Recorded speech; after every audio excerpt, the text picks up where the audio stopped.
Our top story this afternoon, South Korea has seen the highest number of COVID-19 infections ever for a Tuesday, mainly due to the spread of the Omicron variant.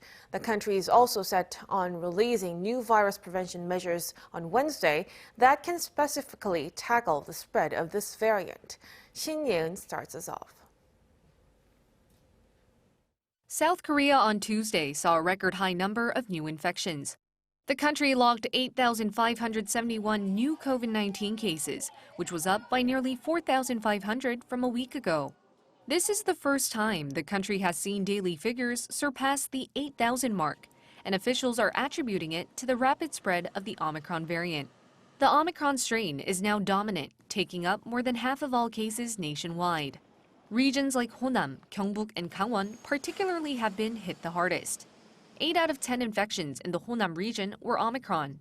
Gyeongbuk has identified nearly 70% of all cases as Omicron, whereas for Gangwon, this number is nearly 60%.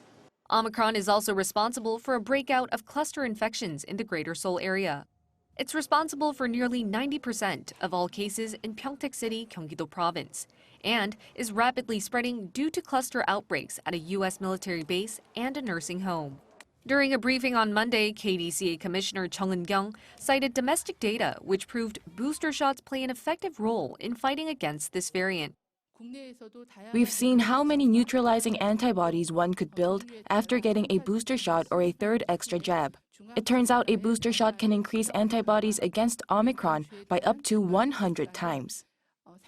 To further tackle the variant, South Korea is set on launching Omicron-tailored prevention measures on Wednesday. The new virus strategy will focus on effectively utilizing limited medical resources. COVID-19 testing centers will start testing only high-risk groups and suspected infections with the PCR test. Everyone else will have to test themselves using rapid antigen test kits. The latest measure will first kick off in Gwangju, Jeollanam-do, and Pyeongtaek City and Ansong City in Gyeonggi-do Province from Wednesday.